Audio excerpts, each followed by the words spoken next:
Dog's bed DIY.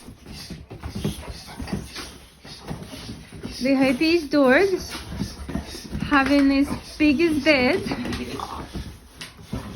We took cushions from old sofa top section and dogs love it. So half of the room is actually a sofa.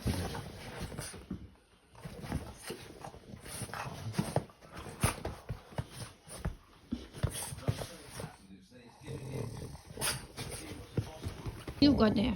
What have you got, Lenny? What do you have? Eh? What do you have? Can I have it? Can I have it? No. Can I have it? Got it. I got it. Ah. Slobber chops. Slobber chops.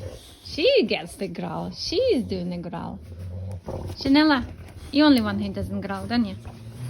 You're just the only one who does not growl. And happy.